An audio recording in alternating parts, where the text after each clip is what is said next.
피를 힘입어 함께 찬양 드리심으로 하나님께 예배드리겠습니다.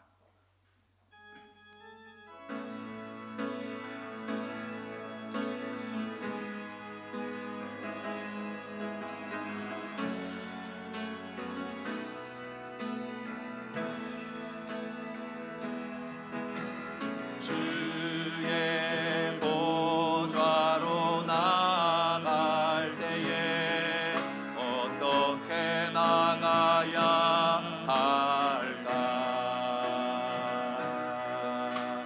나를 구원한 주의 십자가 그것을 믿으며 가네.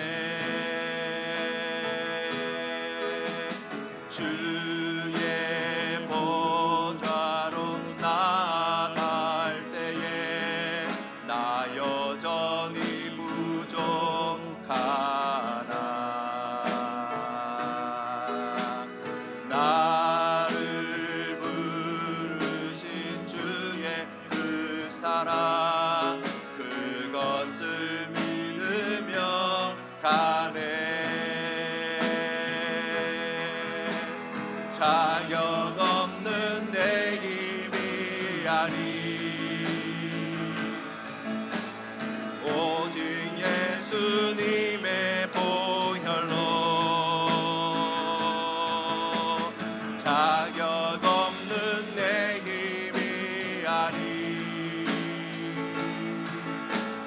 오직 예수님의 보혈로.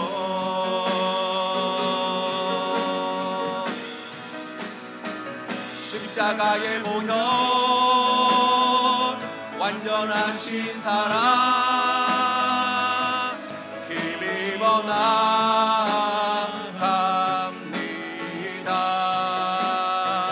십자가의 보혈 완전하신 사랑 힘입어 예배한. 십자가의 보혈 완전하신 사랑. 십자가의 보혈 완전하신 사랑 힘입어 나갑니다.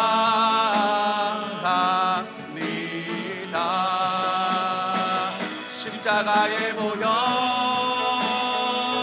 완전하신 사랑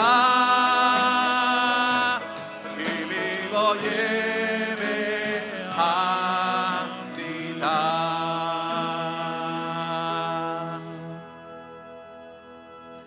나는 전능하신 아버지 하나님 천지의 창조주를 믿습니다. 나는 그의 유일하신 아들 우리 주 예수 그리스도를 믿습니다. 그는 성령으로 잉태되어 동정녀 마리아에게서 나시고 본디오 빌라도에게 고난을 받아 십자가에 못 박혀 죽으시고 장사된 지 사흘 만에 죽은 자 가운데서 다시 살아나셨으며 하늘에 오르시어 전능하신 아버지 하나님 우편에 앉아 계시다가 거기로부터 살아있는 자와 죽은 자를 심판하러 오십니다. 나는 성령을 믿으며 거룩한 공교회와 성도의 교제와 죄를 용서받는 것과 몸의 부활과 영생을 믿습니다. 아멘.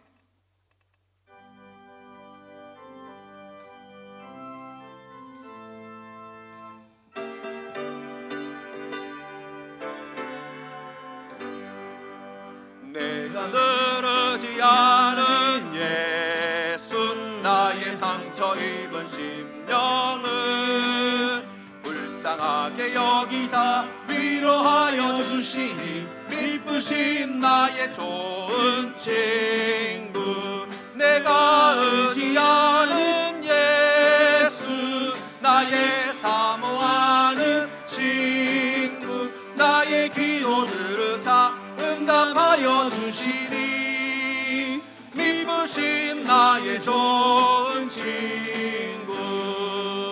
주의 손을 의하고 살 때 나를 해할 자가 없도다. 주님 나의 마음을 크게 위로하시니 미쁘신 나의 좋은 친구. 내가 의지하는 예수 나의 사모하는 친구. 나의 기도 들으사 응답하여 주시니 미쁘신 나의 좋은 친구. 내가 요단강 건너가며 마음이 두려워서 떨 때도 주가 인도하시니 어찌 두려워하랴. 미쁘신 나의 좋은 친구. 내가 의지하는 예수, 나의 사모하는 친구. 나의 기도 들으사 응답하여 주시니 미쁘신 나의 좋은 친구. 이후 천국에 올라가서 모든 성도들과 다 함께 우리들을 구하신 주를 찬양하리라. 미쁘신 나의 좋은 친구. 내가 의지하는 예수, 나의 사모하는 친구. 나의 기도 들으사 응답하여 주시니 미쁘신 나의 좋은 친구.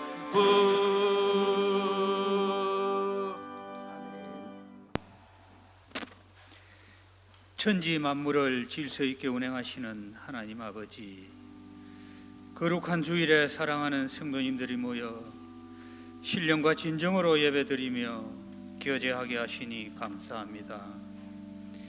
주님의 빛난 영광만 바라보며 경배하는 예배가 되게 하옵소서.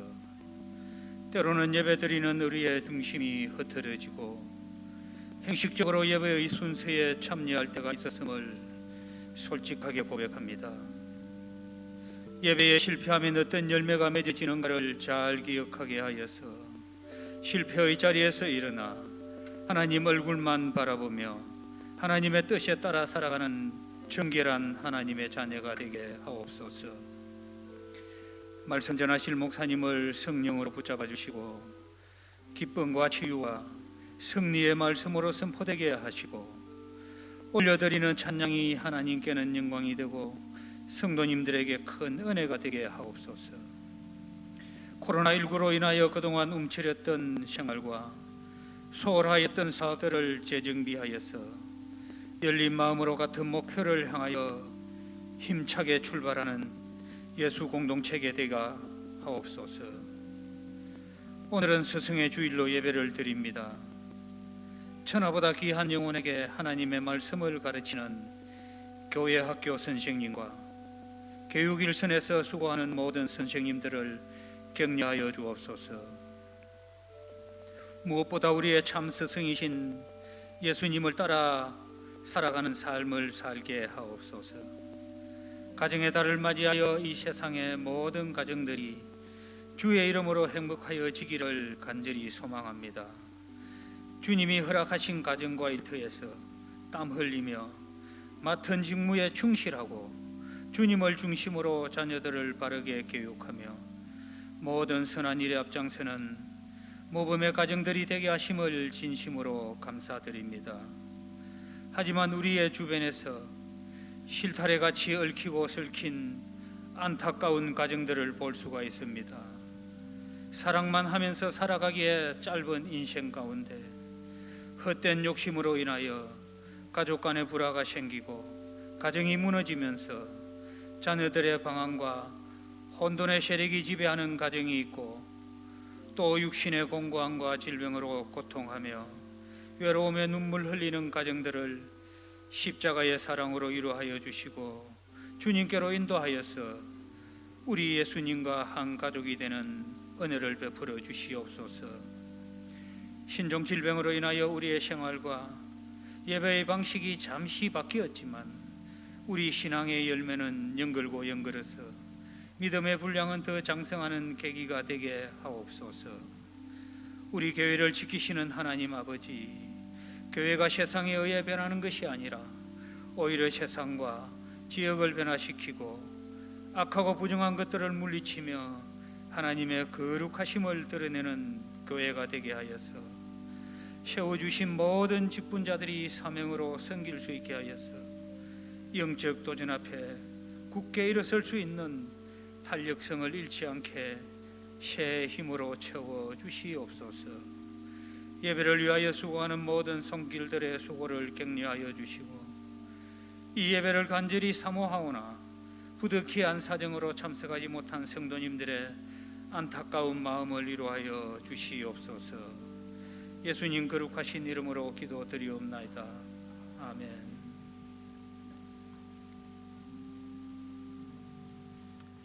오늘 우리에게 주신 하나님 말씀은 잠언 3장 5절, 6절 우리 두 절 말씀을 함께 봉독하도록 하겠습니다. 잠언 3장 5절, 6절 두 절 말씀을 같이 보겠습니다. 구약성경 913면에 있습니다. 같이 읽겠습니다. 시작. 너는 마음을 다하여 여호와를 신뢰하고 내 명철을 의지하지 말라. 너는 범사에 그를 인정하라. 그리하면 내 길을 지도하시리라. 아멘.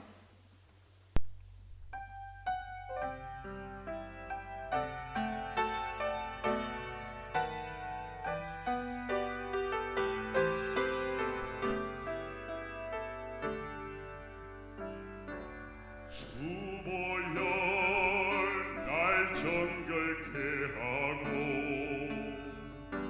주보여 날 자유케 하니 주 앞에 나 예배하는 이 시간 나의 모든 것을 주께 드리네.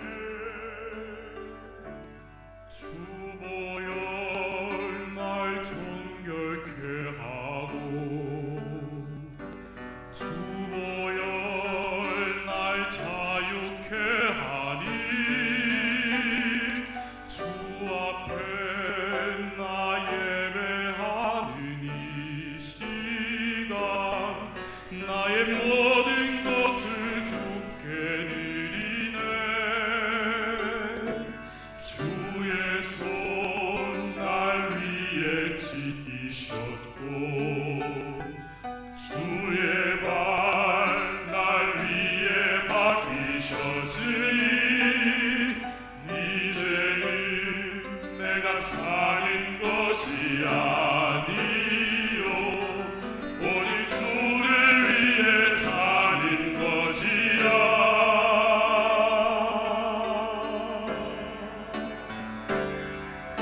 주의 손에 나의 손을 포개고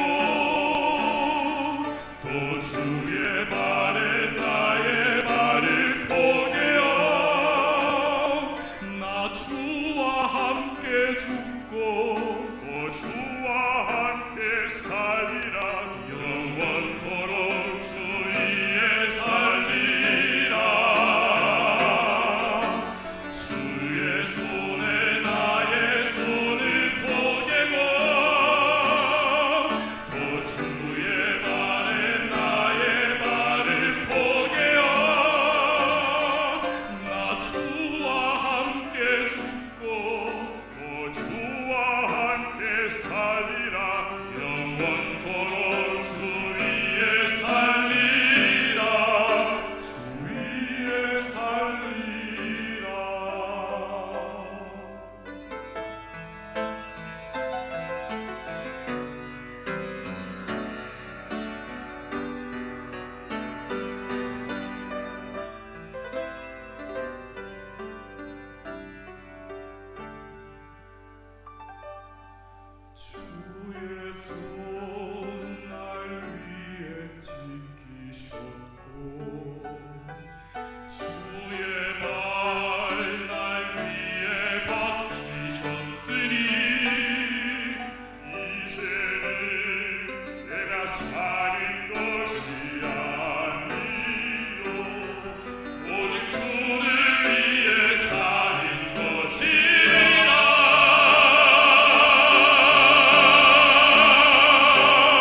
영광의 박수 올려드리겠습니다.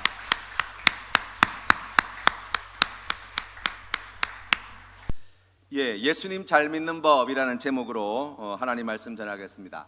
2020년을 새롭게 시작하면서 저는 담임 목사로서 큰 기대와 설렘을 가지고 시작을 했습니다. 왜냐하면 3월에 우리 센텀 장로교회에서 사실 우리나라에서 제일 유명한 또 그리고 많은 사역들을 감당하고 있는 그렇게 훌륭하신 분이라고 아주 이름이 정평이 나 있는 우리 강사 목사님들을 모시고 사경회를 이제 계획을 했었고 그게 2년 전에 이제 예약이 되어 있던 건데 이제 마침 2년이 지나서 이제 하게 된 거예요. 또 우리 센텀 장로교회 여러 가지 사역들 가운데 기도학교라든지 아니면은 우리 예수님의 사람 제자반 2기 새롭게 시작하고 또 거기다가 주손봉사대 우리가 새롭게 이제 새로운 사역의 지경을 넓혀서 우리 어르신들하고 불신자들을 섬길 수 있는 그런 실제적인 사역들을 좀 갖추어 나갈 수 있는 많은 분들의 성원으로 이제 첫 모임을 시작하고 막 이렇게 하면서 이제 올 한 해 동안 우리가 귀한 사역들을 감당하겠구나 이런 기대를 가지고 있었어요. 또 뿐만 아니라 우리 사랑전도대가 원래 계획대로라면 3월 달부터 이제 나가서 노방전도를 새롭게 시작할 계획이었거든요. 작년에 귀하게 섬겨주셔서 우리가 많은 분들이 우리 사랑전도대를 통해서 또 이제 예수님의 복음을 듣고 또 우리 교회로 오시기도 하셨고 그래서 더 많은 것들이 이제 기대할 수 있는 그러한 한 해가 되겠다는 생각을 했습니다. 뿐만 아니라 이제 올해는 우리 항종직 수련회 또 사랑방 리더 수련회 그리고 정교인 수련회가 다 예정되어 있었어요. 그래서 우리 센텀 장로교회에 있는 이 소그룹을 이끌고 있는 리더들과 또 우리 센텀 장로교회 기둥과 같은 이 항존직들과 함께 우리 교회의 미래에 대해서 우리가 함께 기도하면서 함께 의견을 나누고 또 미래의 청사진을 그려보는 그런 시간들을 가져보면 참 좋겠다. 그리고 이제 정교인 수련회를 통해서 우리 센텀 장로교회가 주님 사랑 안에서 함께 기쁨을 나누고 또 귀하고 아름다운 공동체로 세워갈 수 있는 그런 기회가 된다면 얼마나 좋을까. 그리고 이제 내년 새해를 준비하면서 이제 그동안 3년 동안 수고한 사랑방 리더들을 우리가 마음껏 축복하고 우리가 새로운 이 공동체를 만드는 작업들을 해나가면 그러면 되겠구나 라는 생각을 했었어요. 그래서 사실은 내심 2020년을 많이 기다렸습니다. 그런데 코로나 바이러스로 그 모든 계획들을 다 내려놔야만 했어요. 어렵게 모시게 된 강사 목사님들께도 이 사경의 집회가 어려울 것 같습니다. 말씀을 드리고 기약 없이 이제 사역들을 취소하게 되었고 그때 현수막이며 우리 전단지며 이런 걸 다 준비해 놓았었는데 그거를 정리하면서 속이 얼마나 쓰리든지요. 올 한 해 새롭게 시작했던 여러 가지 사역들이 있었는데 코로나 바이러스 사태가 시작되면서 전부 다 내려놓아야만 했습니다. 우리 정교인 수련회 할 것 없이 모든 공동체 모임도 다 내려놓아야만 했습니다. 마음 한켠에 많이 서운했습니다. 하나님한테 그런 기도가 저절로 나오더라고요. 아니 하나님 2020년 새해를 준비하면서 원래 이런 여러 가지 사역들을 이렇게 은혜 가운데 잘 준비되어서 이제 2020년에 하나님께서 큰 은혜를 부어주시겠구나. 우리 센텀 장로교회가 영적으로 부흥하고 이 지역사회에 놀라운 복음의 전도를 복음 사역을 감당하는 그러한 힘 있는 교회로 변화될 수 있는 조로의 기회를 우리에게 주셨구나. 이렇게 출발했었는데 왜 안 됩니까? 왜 못하게 하십니까? 왜 막으십니까? 하는 마음들이 이번 코로나 사태로 이렇게 예배를 드리지 못하고 하는 내내 제 마음 가운데 그런 생각들이 떠나질 않았습니다.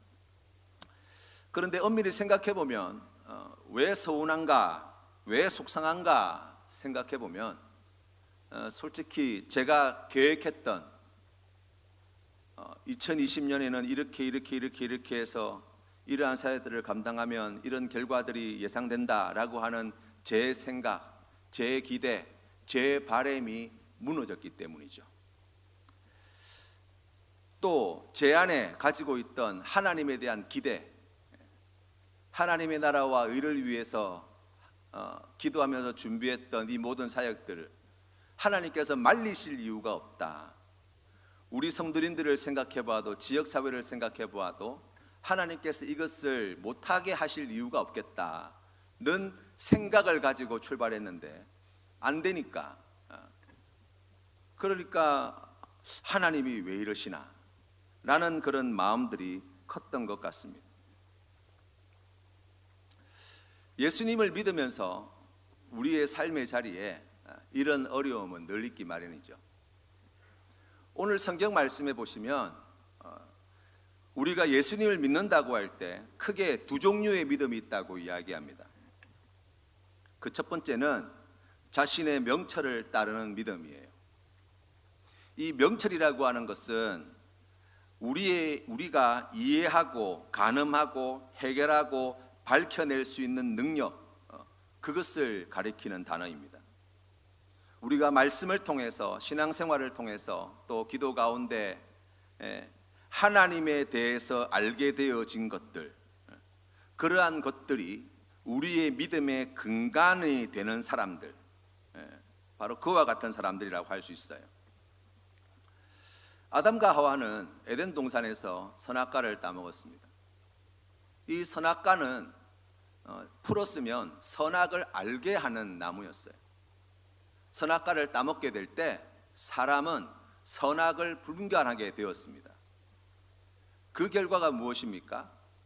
자기가 벗었음을 알게 되었고, 하나님 앞에 범죄하였음을 알게 되었고, 그래서 숨어야 한다는 사실을 알게 되었고, 그리고 하나님의 말씀대로 죽게 된 것이죠. 지식과 신념으로 또 자기의 생각에 사로잡혀 있을 때 우리가 그러한 내 생각의 틀을 벗어나는 하나님을 우리가 생각지 못하고 하나님을 그 안에 가두어 두려고 하는 그러한 마음들이 생기기 마련인 거예요. 그리고 그러한 틀로 해석되지 않는 하나님은 받아들이지 못하는 그러한 신앙의 어려움들을 겪는 것은 당연지사라고 할 수 있습니다.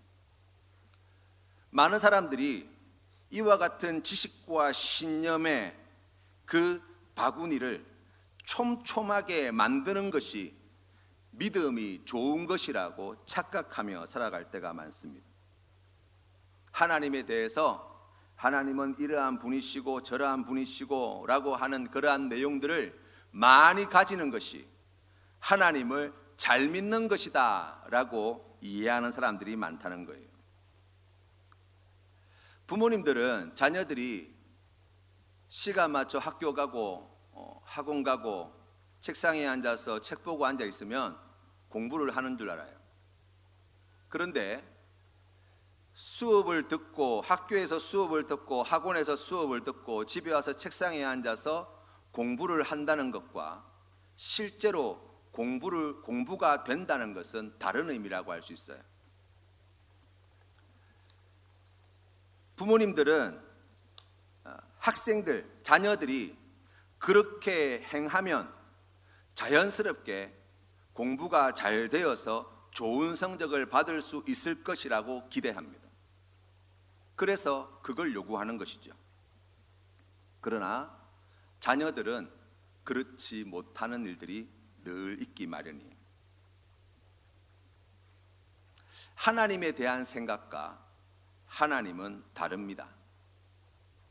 우리가 하나님에 대해서 하나님은 사랑이 많으시고 하나님은 은혜가 풍성하시고 우리 하나님은 전능하시고 우리 하나님은 무소부재하시고 라고 하는 그러한 이해를 가지고 있다는 것과 우리가 실제 삶 속에서 경험하는 하나님은 꼭 일치하는 것만은 아니라는 거예요. 자꾸만 지식과 신념으로 그와 같은 촘촘한 그물망을 만들려고 하는 이유는 불안하기 때문이죠. 두렵기 때문이에요. 내 지식 체계를, 내 신념 체계를 하나님이 벗어날까 봐 두려운 마음 때문에 우리가 더 그러한 생각들을 가진다 이해할 수 있습니다. 이에 반해서 하나님을 신뢰하는 믿음이 있습니다. 신뢰한다는 말은 이 히브리어 원어를 살펴보면요, 우리가 그냥 일반적으로 생각할 수 있는 믿는다라는 의미가 아니에요. 이 히브리어의 원어를 살펴보면 소망하다, 기대하다, 그리고 하나님을 의지하다라는 뜻을 가지고 있어요. 믿는다와는 다른 단어입니다. 일반적으로 믿는다는 것이 하나님의 말씀에 대한 지적이고 의지적인 반응을 의미하는 것이라고 한다면, 신뢰한다는 것은 안전하게 느끼다, 확실하다고 느끼다 라고 하는 마음의 상태를 강조하는 말이라고 할 수 있습니다. 그로 말미암아서 염려 없는 평온함을 누리는 상태, 그것을 신뢰라는 단어로 설명할 수 있어요. 오늘 말씀해 보시면 이 신뢰라는 단어 앞에 한 짧은 문구가 연결되어 있는데요, 너는 마음을 다하여 라는 말이에요. 우리가 하나님을 신뢰하는 이러한 신뢰감이 형성되기 위해서는 어떻게 해야 합니까? 라고 이야기하면 성경이 일관되게 우리에게 말씀해 주시는 것은 마음을 다하고 정성을 다하고 힘을 다하고 생명을 다하여 우리가 하나님을 대하게 될 때 우리에게 신뢰감이 생기게 된다고 말씀해 주시는 것입니다. 사춘기를 접어든 딸을 두고 있는 아버지가 딸과 좀 친하게 지내고 싶었어요. 그래서 딸이 하는 SNS, 페이스북이나 이런 데 들어가서 이제 팔로우 신청을 했어요. 친구 이렇게 신청하는 거 있잖아요. 그랬는데 딸이 친구 신청을 받아주지 않는 거예요. 집에 와서 딸한테 서운한 감정을 이야기했어요. 야, 아빠가 그래도 너한테 이렇게 신청을 했는데 왜 안 받아주냐? 그때 딸이 아빠 두 눈을 똑바로 쳐다보면서 그렇게 이야기하는 거예요. 아빠가 싫으니까 그렇지. 아버지 마음에 큰 상처를 받았습니다. 그 친구한테 가서 이야기했어요. 집에서 이런 일이 있었다. 너무 서운했다. 그런데 그 친구분이 껄껄 웃으면서 그렇게 말씀하시는 거예요. 아유, 그래도 딸은 아빠를 되게 생각해 주네. 무슨 말인가 들어봤더니 싫다는 이야기를 그래도 아빠한테 대놓고 하지 않냐. 신뢰가 없으면 그런 이야기도 못한다. 딸이 당신을 많이 믿고 있다는 것을 이야기한다 라고 이렇게 설명을 해주더라는 거예요. 그 이야기를 듣고 마음이 조금 놓였다는 말씀을 들었습니다. 신뢰한다는 것은 내가 기대하고 바라는 상황이 되지 않더라도 여전히 소망과 기대를 둔다는 말이에요. 신뢰한다는 것은 내가 원하지 않는 그러한 어려움 상황에 처해 있더라도 여전히 의지한다는 이야기예요. 이 신뢰가 우리를 하나님 앞에 완전히 굴복하게 만들어줄 뿐만 아니라 이 신뢰가 우리를 하나님께 우리의 생명까지 다 바쳐 하나님을 믿는 믿음의 자리로 인도하게 될 것입니다. 그렇기 때문에 이 기대와 소망과 의지하는 마음이 어떻게 하면 생기게 되느냐라고 하면 마음을 다해서 우리가 하나님을 만나게 될 때 바로 그와 같은 소망과 기대와 하나님을 의지하는 마음이 생기게 된다라고 설명해 주고 있는 말씀이에요. 이성이 우리를 배신할 때, 우리가 하나님을 이해하지 못할 때, 하나님은 성실하시지도 신뢰할 만하지도 않아 보일 때 우리가 하나님이 무슨 일로 바쁘신지 알 수 없을 때조차도 여전히 하나님께 기대를 갖게 만드는 믿음, 여전히 하나님께 소망을 두는 믿음, 그럼에도 불구하고 여전히 하나님을 의지하는 믿음, 바로 이 신뢰의 믿음이라고 할 수 있습니다. 마가복음 4장 말씀에 보시면 예수님께서는 제자들과 함께 배를 타고 갈릴리 호수를 건너가실 때 이야기가 나와 있어요. 큰 광풍을 만났습니다. 배가 뒤집힐 지경이 되었습니다. 그런데 예수님께서는 배의 고물에 베개를 베시고 주무시고 계신 거예요. 제자들이 갈릴리 호수에서 잔배가 굵은 이 제자들이 배가 뒤집어지는 것을 막기 위해서 수단과 방법을 다 써봤습니다. 안 되는 거예요. 그제서야 예수님을 부릅니다. 선생님, 우리가 죽게 된 것을 왜 돌보시지 않으십니까? 우리 예수님께서 잠에 깨어서 바람을 꾸짖어서 잠잠하라 고요하라 말씀하실 때 바다가 고요해졌다 말씀하셨습니다. 그런데 이어서 제자들을 보시면서 우리 주님께서 이렇게 말씀하십니다. 이르시되 어찌하여 이렇게 무서워하느냐? 너희가 어찌 믿음이 없느냐 하시니 라고 말씀하셨어요.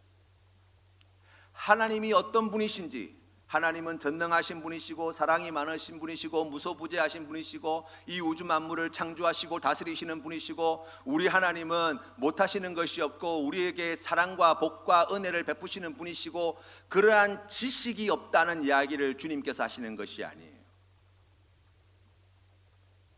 그들이 알고 있던 하나님을 생각해 본다면 바다 한가운데서 만난 이 풍랑은 하나님을 믿는 그들의 사고방식 속에서는 예외적인 사건이라고 할 수 있어요. 그러할 때 너희에게 왜 하나님에 대한 신뢰가 없느냐? 너희의 기대와 생각과 바램대로 하나님이 움직여지지 않을 때조차도 하나님에 대한 여전한 소망과 기대와 의지하는 마음을 갖지 못하느냐라고 말씀하시는 거예요. 우리 주님께서는 이 믿음이 있으셨기 때문에 풍랑이 있는 바다 한가운데 속에서도 고물을 베고 주무실 수 있었던 것이죠. 우리가 기대하고 의지할 수 있는 분은 오직 하나님 한 분밖에 없습니다. 하나님은 우리가 유일하게 믿을 수 있는 분이기에 우리의 전부를 다해서 하나님을 신뢰하며 우리는 어떤 상황과 어려움과 기대하지 못한 그러한 문제 속에서도 믿음을 잃지 않고 승리하며 살아갈 수 있습니다. 우리가 얼마나 하나님에 대해서 많은 것을 알고 있느냐가 우리의 믿음을 결정하는 것이 아니라 우리가 얼마나 하나님을 신뢰하느냐가 명철을 뛰어넘는 하나님에 대한 지식을 가져다 주는 것이라고 말씀합니다. 그렇기 때문에 하나님을 향한 이 신뢰는 범사에 필요하다고 할 수 있죠. 욥기서에 보시면 고난당하는 욥의 이야기가 나옵니다. 그는 큰 부자였습니다. 10명의 자녀들이 있었습니다. 하루아침에 그 모든 재산을 다 빼앗겼습니다. 10명의 자식들이 큰 바람이 일어서 집이 무너지면서 다 깔려 죽어버렸습니다. 하루아침에 머리끝부터 발끝까지 온몸에 종기가 나서 기왓장으로 끌고 제 위에 앉아 있어야만 했습니다. 그런데 그때 욥의 대답이 무엇이었습니까? 내가 모태에서 알몸으로 나와 싸운즉 또한 알몸이 그리로 돌아가올지라 주시니도 여호와시요 거두시니도 여호와시니 여호와의 이름이 찬송을 받으실지니이다.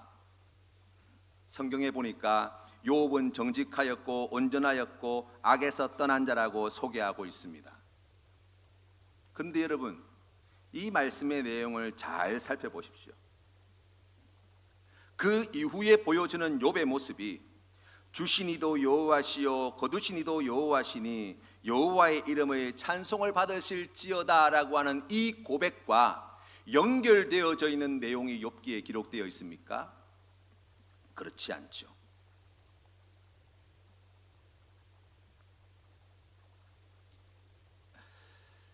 우리가 잘 알고 있는 욥의 부인이 있습니다. 아마 성경에 나와 있는 부인 가운데 가장 악명 높은 악처라고 이야기할 수 있어요. 욥기서 2장 9절 말씀에 보시면 이렇게 말씀합니다. 당신이 그래도 자기의 온전함을 굳게 지키느냐? 하나님을 욕하고 죽으라. 사실 이 성경에 이렇게 험한 말이 쓰여 있는 게 참 찾아보기 힘든데, 남편한테 지금 죽을 고통 가운데 있는 이 남편한테 아내가 할 소리는 아니라는 생각이 들지요. 그런데 예수님께서 나시기 한 200년 전경에 이집트의 알렉산드리아라고 하는 큰 도시가 있었는데요, 거기에 살고 있던 유대인들이 히브리어로 되어 있는 구약 성경을 헬라어로 번역하는 작업을 합니다. 그때 만들어진 성경이 70인역이라는 성경이에요. 그런데 70인역이라고 하는 성경에 보시면 이 2장 9절 말씀이 한글 성경에는 매우 짧게 나와 있는데 좀 더 자세히 설명을 해놓았어요. 그 내용이 이렇습니다. 많은 시간이 흐른 후에 욥의 아내는 말하였다. 구원의 소망을 바라는 당신은 조금 더 기다리라고 하는데 정녕 얼마나 더 기다려야 합니까? 보십시오. 내가 수고하여 낳은 아이들은 이 땅에서 기억도 없이 사라졌어요. 당신은 바깥에서 밤을 지새우며 악창으로 고생하고 나는 이곳저곳 집집마다 일거리를 찾아 돌아다닙니다. 하루 종일 일하면서도 언제나 해가 떨어져서 이러한 수고에서 벗어나 쉬려나 기다립니다. 당신도 하나님께 무슨 말이나 한번 하고 죽으십시오 라는 이야기예요. 저주하였다라고 말하기보다는 이러한 극심한 고통의 자리에서 아니 어떻게 주시니도 여호와시오 취하시니도 여호와시니 오직 하나님만 영광 받으실 거라는 그러한 마음 편한 소리를 하고 있습니까? 당신 안에 있는 그 속내는 무엇입니까? 그것을 한번 끄집어내어 보십시오 라고 이야기하고 있는 거예요. 이 이야기를 들은 욥의 대답이 이렇습니다. 한 어리석은 여자의 말 같도다. 우리가 하나님께 복을 받았은즉 화도 받지 아니하겠느냐 하고 말입니다. 여러분 그 장면을 한번 상상을 해보세요. 하루아침에 모든 걸 다 잃어버리고 자식들 무덤은 저기 언저기에 10명의 자식들의 무덤이 놓여있고 온몸은 악창 때문에 기왓장으로 몸을 긁고 있는 이 욥이 하나님에 대해서 주시니도 여호와시오 취하시니도 여호와시니 여호와 이름이 영광 받으실지로다. 하나님께 내가 복을 받았으니 화도 받아야 되지 않겠느냐 라고 하는 이야기를 하고 있는 욥의 모습 말입니다. 욥은 하나님을 특심을 가지고 믿었어요. 그는 하나님께 의로운 자라 인정받던 사람이었습니다. 그들의 자녀들이 생일 파티를 하고 나면 그 다음 날 이른 아침부터 자식들을 다 불러다가 하나님 앞에 제사를 드렸어요. 각 자식들의 숫자대로 번제를 드렸습니다. 왜냐하면 혹시 기쁘고 즐겁다고 그 잔치 가운데 범죄하였을까 봐. 욥이 생각하고 있는 하나님은 어떤 하나님입니까? 욥이 생각하는 하나님은 죄 지은 자를 심판하시는 하나님, 의로운 자에게 복 주시는 하나님, 하나님 말씀에 순종하는 자에게 자비를 베풀어 주시는 하나님, 우리의 생사화복을 주장하고 계신 하나님, 그와 같은 내용들을 가지고 있는 것이죠. 그런 하나님에 대한 생각을 가지고 지금 자기가 당한 삶의 비참한 현장 가운데 서게 될 때 지금 겪고 있는 이 문제가 해석이 안 되는 거예요. 내가 그동안 믿어왔던 하나님에 대한 지식을 버리거나 아니면 이 현실을 부정하거나 둘 중에 하나를 선택하는 수밖에 없었어요. 그래서 욥은 하나님을 향한 그가 이전에 가져왔던 그 지식, 그 이해를 지키고 자신의 삶의 현실을 부정한 것입니다. 어떻게 할 수 있습니까? 뒤에 욥의 친구들이 오죠. 이 욥의 친구들은 욥이 욥의 아내에게 해주었던 말과 똑같은 이야기를 욥에게 해대기 시작합니다. 우리 하나님은 선하신 분이시다. 절대로 죄 없는 자에게 벌하시는 분이 아니시다. 네가 이렇게 고통을 받는 것은 네가 하나님 앞에 무슨 지은 죄가 있기 때문에 틀림이 없다. 회개해라 라는 이야기였어요. 그 이야기를 들은 욥의 반응이 무엇이었습니까? 성경 말씀에 보시면 내가 이러한 고난을 받을 만한 죄를 짓지 않았다는 거예요. 하나님이 왜 나를 이렇게 괴롭히시는지 나는 도저히 이해하지 못하겠다는 거예요. 당신들은 나를 괴롭게 하는 사람이라고 울부짖습니다.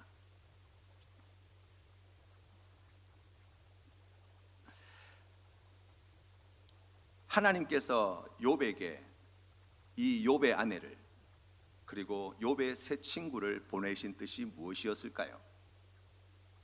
욥기서의 말씀에 보시면 하나님께서는 하나님의 뜻을 일찍 가르쳐 주실 수 있었습니다. 그런데 성경 말씀에 보시면 37장까지 욥과 이 세 친구와 엘리후는 끊임없이 지리한 논쟁을 이어갑니다. 주제는 똑같은 거예요. 욥은 나는 억울하다. 왜 내가 이런 고난을 받는지 모르겠다. 하나님이 너무하신 것 같다. 나는 이러한 고난을 당할 죄를 짓지 않았다. 욥의 친구들은 아니다. 하나님은 선하신 분이신데, 우리 하나님은 실수가 없으신 분이신데 죄 없는 자를 우리 하나님은 벌하신 적이 없다. 네가 죄가 있으니까 하나님께서 이런 고통을 주신 것이다. 그것 가지고 이 37장까지 지리한 논쟁을 계속해 나가는 거예요. 하나님께서 그 시간을 그냥 보내게 하십니다. 그리고 38장에 하나님이 등장을 하세요. 등장하신 하나님은 욥이 알지도 못할 이야기들을 계속해서 말씀하십니다. 네가 땅에 기초를 놓았을 때 너는 뭐 했냐? 바다가 나올 때 내가 뭐 했는지 너는 아냐? 너는 우박 창고를 본 적이 있느냐? 별자리를 내가 이끌어갈 때 내가 어떻게 했는지 아냐? 염소가 새끼를 치는 때가 언제인지 아냐? 들나귀를 누가 놓아 다니겠는지 아냐? 사실 욥이 알지 못하는 이야기들만 계속해서 하나님은 욥에게 끊임없이 질문을 하는 거예요.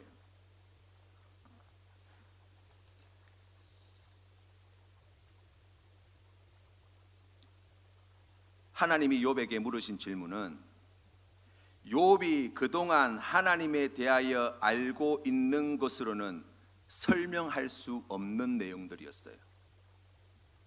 그런데 그 모든 일들을 하나님이 하고 계시다는 거예요. 그 모든 것이 하나님의 뜻대로 지금도 움직이고 있고, 그 모든 밤하늘의 해와 달과 별들이 그 자리를 지키고 있고, 들에 핀 꽃 하나, 산에 있는 나무 한 그루 어느 것 하나 하나님의 돌보심과 하나님의 그 손길을 피할 수 없는 것들이 하나도 없다고 말씀하시는 거예요. 우리 하나님이 다 입히시고 먹이시고 번성하게 하시고 생육하게 하셨다고 말씀하고 계신 거예요. 욥이 이렇게 고백합니다. 42장 말씀에 주께서 못하실 일이 없사오며 무슨 계획이든지 못 이루실 것이 없는 줄 아오니 무지한 말로 이치를 가리는 자가 누구니까? 나는 깨닫지도 못한 일을 말하였고 스스로 알 수도 없고 헤아리기도 어려운 일을 말하였나이다. 아멘. 욥이 한 이야기가 무엇입니까? 하나님은 이런 분이시지 않냐? 하나님은 이런 분이라고 내가 생각했는데 왜 나에게 이런 어려움이 닥쳤냐? 라는 이야기를 계속해 온 거잖아요. 그 모든 이야기들이 뭐라고요? 무지한 말요 깨닫지 못한 일이라고 말씀하고 있는 거예요. 욥은 하나님에 대한 지식을 가지고 있었습니다.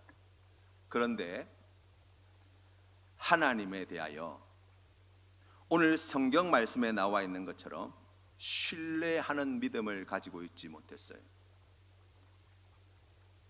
하나님께서는 자신이 가지고 있는 신앙 체계로는 이해할 수 없는 그 큰 어려움과 그의 아내와 그의 친구들을 통하여서 그 한계를 고백하게 하시고 자신의 전부를 주님 앞에 내어놓아 마음을 다하여서 하나님 앞에 서게 하셨고 그곳에서 하나님을 만나게 하셨고 그 만남을 통해서 비로소 욥은 하나님에 대한 지식이 아니라 하나님에 대한 신뢰하는 마음을 가지게 된 거예요. 그 고백이 무엇입니까? 내가 주께 대하여 귀로 듣기만 하였사오나 이제는 눈으로 주를 배움나이다 라는 거예요. 내 기대와 이제 달라도 내 생각과 다르더라도 저는 여전히 하나님을 기대하고 하나님을 소망하고 하나님을 의지하겠습니다. 내가 이전에 귀로 듣는 것 가지고는 하나님에 대한 기대와 소망과 의지하는 믿음이 생기지 않았지만 제가 이제 나의 전부를 주님 앞에 내어놓고 나를 만나주시는 하나님 앞에 서게 될 때 비로소 하나님을 만났고 그 음성을 들었고 그 하나님을 만난 은혜를 통하여서 하나님에 대한 기대와 소망과 하나님을 의지하는 믿음이 생겼습니다 라고 하는 고백을 주님 앞에 드리고 있는 것입니다. 하나님을 신뢰하는 사람은 어떠한 상황과 조건 속에서도 하나님께 소망을 두는 사람이라고 할 수 있습니다. 우리 하나님께서 하나님께 기대를 가지고 있는 사람, 하나님께 소망을 두는 사람에게 베풀으시는 은혜가 있어요.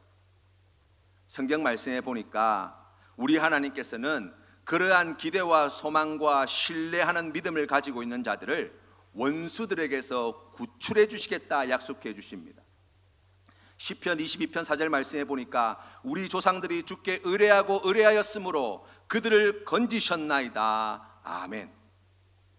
우리가 잘 알고 있는 다니엘의 세 친구 이야기를 납니다. 느부갓네살 왕이 금신상을 만들어 그 앞에 절하라고 하였을 때 끝까지 믿음을 지켜 그 앞에 절하지 않았던 세 친구, 풀무불 가운데 던져질 큰 위기에 처했을 때 이 세 친구의 믿음의 고백이 무엇입니까? 왕이여, 우리가 섬기는 하나님이 계시다면 우리를 맹렬히 타는 풀무불 가운데서 능히 건져내시겠고 왕의 손에서도 건져내시리다. 하나님에 대한 기대이죠. 그렇게 하지 아니하실지라도 내가 기대하고 바라고 내가 생각하고 있는 하나님이 아니라 할지라도 우리가 왕의 신들을 섬기지도 아니하고 왕이 세우신 금신상에게 절하지도 아니할 줄을 아옵소서. 이 믿음이 어떤 믿음입니까? 신뢰하는 믿음이에요. 그리 아니하실지라도 저는 여전히 하나님께 소망을 두겠습니다. 저는 여전히 하나님을 기대합니다. 저는 여전히 하나님을 의지할 것입니다 라는 믿음의 고백이에요. 우리에게 이 귀한 신뢰하는 믿음이 있을 때 하나님께서는 우리의 기도를 들어 응답해 주십니다. 예수님께서 나사로가 묻혀 있는 그 무덤 앞에서 하나님께 이렇게 기도하셨습니다. 예수께서 눈을 들어 우러러 보시고 이르시되 아버지여, 내 말을 들으신 것을 감사하나이다. 항상 내 말을 들으시는 줄을 내가 알았나이다. 그러나 이 말씀 하옵는 것은 둘러선 무리를 위함이니 곧 아버지께서 나를 보내신 것을 그들로 믿게 하려 함이니이다. 아멘. 하나님을 아는 지식이 부족했던 유대인들이 아니에요. 하나님을 신뢰하는 믿음이 없던 이 유대인들에게 예수 그리스도께서는 그들에게 이 귀한 신뢰하는 믿음을 주시기 위하여서 하나님 앞에 기도하였고 하나님께서는 그 기도를 들어 응답하여 주셔서 죽은 지 나흘이 된 나사로를 무덤에서 건져내 주셨습니다. 하나님을 신뢰하는 자에게 하나님께서는 그들의 길을 곧은 길로 만들어 주시는 은혜를 베풀어 주십니다. 사울 왕 시대에 이스라엘 백성들이 블레셋과 전투할 때에 언약궤를 블레셋 사람들에게 빼앗기게 되었죠. 그때 다곤 신당에 있던 이 언약궤 때문에 블레셋 여러 나라에 이 독종이 심하게 퍼져서 많은 사람들이 죽게 되었습니다. 도저히 감당할 수 없었던 이 블레셋 사람들은 다시 이스라엘 백성들에게 이 언약궤를 돌려보내기로 결정을 하지요. 새 수레에 젖을 먹이는 소 2마리를 멍에를 쥐워서 그들이 하나님께 바칠 제물 금독종 5과 금쥐 5을 블레셋 5 족속에 대표하는 그러한 예물로 만들어서 그 수레에다가 언약궤를 올려놓고 소가 벳세메스로 곧게 가면 이 일이 하나님으로부터 말미암은 것이요 소가 다른 길로 가면 우연히 일어난 일이라고 정하였습니다. 그런데 성경 말씀에 어떤 일이 벌어집니까? 바로 벳세메스를 향하여서 이 송아지 젖을 물리던 이 2마리 소가 뒤도 돌아보지 않고 앞으로 곧장 걸어가게 되는 거예요. 오늘 성경 말씀에 나와 있는 내 길을 지도하시리라 라고 할 때 이 지도하라는 말의 뜻이 평탄케 하다라는 뜻입니다. 우리가 하나님을 신뢰하게 될 때, 이 귀한 믿음으로 주님 앞에 나아가게 될 때 하나님께서는 우리의 인생길을 똑바른 길로 가게 해주신다는 거예요. 그것은 도덕적이고 윤리적인 뿐만 아니라 하나님께서 기뻐하시는 복과 은혜를 얻기 위한 고든 길인 줄로 믿습니다. 우리 하나님께서 기뻐하시는 믿음의 길, 구원의 길인 줄로 믿습니다. 이 귀한 믿음의 길로 바로 인도해 주실 약속의 말씀이 바로 오늘 성경 말씀에 나와 있는 이 신뢰하는 믿음 가운데 담겨 있다 할 것입니다.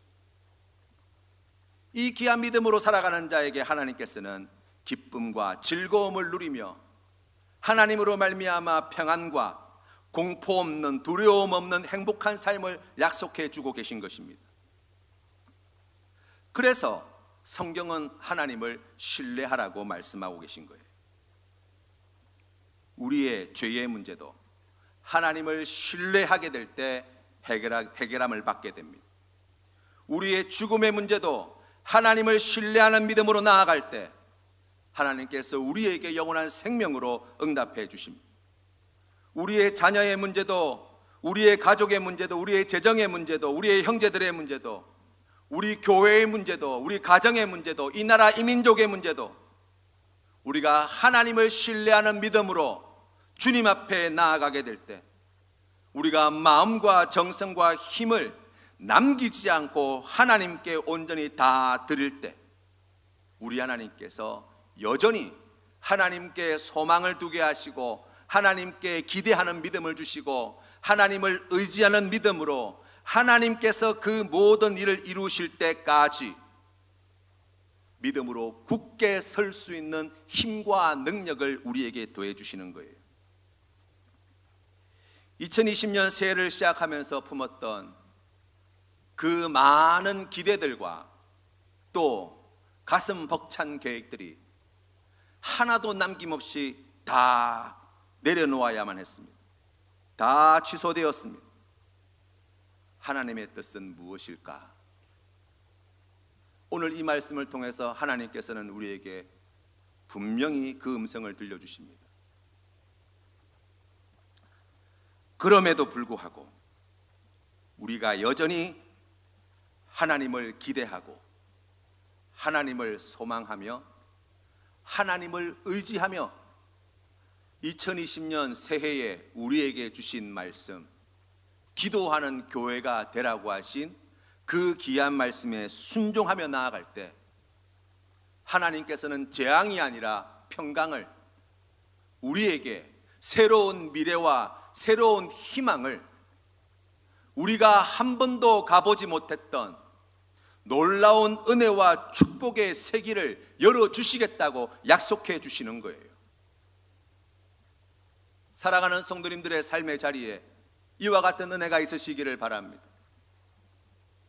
코로나로 인해서 여러 가지 절망스럽고 고통스럽고 뜻하지 않은 어려움 가운데에 혹시 낙심하여 좌절하여 어찌할 바를 알지 못하고 주님만 바라보고 있다고 한다면 다시 한번 주님의 음성에 귀를 기울이십시다. 지금이 바로 마음을 다하여 여호와를 신뢰해야 될 때이며 지금이야말로 우리의 명철을 의지하지 않고 우리의 범사에 그를 인정하며 하나님께서 기뻐하시는 이 귀한 믿음의 길을 걸어가야 할 때인 줄로 믿습니다. 사랑하는 성도님의 삶의 자리에, 이 귀한 믿음으로 주님 앞에 나아가는 귀한 성도님들의 삶의 자리에 우리 하나님께서 약속하신 그 풍성한 은혜, 우리 하나님께서 약속하신 그 놀라우신 일들을 반드시 이루어 주시고 더하여 주실 줄로 믿습니다. 함께 기도드리겠습니다. 살아계신 하나님 아버지, 은혜를 감사합니다. 오늘 주시는 말씀을 통하여 하나님의 음성을 듣습니다. 내 뜻대로, 내 생각대로, 내 마음대로 되어지지 않는 일과 우리의 삶의 형편 속에서 하나님 아버지, 우리가 쉽게 낙심하고 좌절하고 방황하며 우리가 어찌할 바를 알지 못하여 우리의 믿음이 흔들릴 때 오늘 하나님께서 주신 이 말씀을 기억하게 하여 주시옵소서. 마음을 다하여 여호와를 신뢰하라. 내 명철을 의지하지 말라. 이 귀한 믿음으로 주님 앞에 나아가는 우리 귀한 성도님들 되게 하시고 주님의 몸된 센텀 장로교회 되게 하여 주시옵소서. 여전히 하나님께 소망이 있음을, 여전히 우리가 하나님께 기대할 바가 있음을, 우리가 여전히 하나님을 의지함을 담대히 고백하며 주님 앞에 나아가는 귀한 성도님들을 주님 두 팔 벌려 안아주시고 약속하신 그 놀라우신 은혜, 그 크신 사랑 나타내 보여주시어서 이 모든 것을 합력하여 선을 이루고야 마시는 아버지 하나님의 그 풍성하신 은혜 다 받아 누리는 사랑하는 믿음의 권속들 주님의 몸된 교회 되게 하여 주시옵소서. 예수님의 이름으로 기도드리옵나이다. 아멘.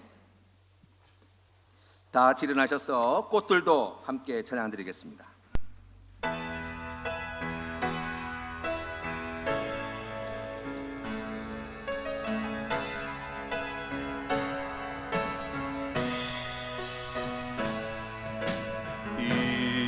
이곳에 생명샘 솟아나 눈물 골짝 지나갈 때에 머잖아 열매 맺히고 웃음소리 넘쳐나리라. 꽃들도 구름도 바람도 넓은 바다도 찬양하라 찬양하라 예수를. 하늘을 울리며 노래해 나의 영혼아. 은혜의 주 은혜의 주 은혜의 주. 꽃들도 구름도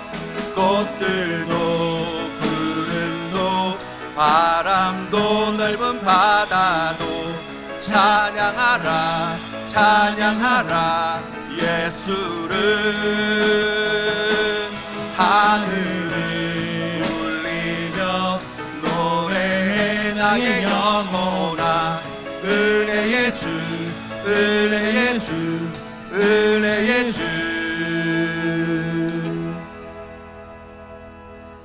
이제는 우리의 믿음의 주요 온전케 하시는 이인 예수 그리스도의 크신 은혜와 아버지 하나님의 만극하신 사랑과 성령 하나님의 교제하심과 이 귀한 믿음의 길로 인도하시는 은혜가 오늘 주신 말씀을 마음에 새기고 하나님을 신뢰하는 믿음으로 어떠한 상황과 조건 속에서도 하나님께 소망을 두며 하나님께 기대하는 마음을 가지며 하나님만을 의지하며 살겠습니다 결단하는 고개 숙인 주의 백성들과 그 가정과 손으로 하는 모든 일들과 이 나라 이 민족 위에 이제부터 영원토록 함께 하시기를 간절히 축원하옵나이다. 아멘.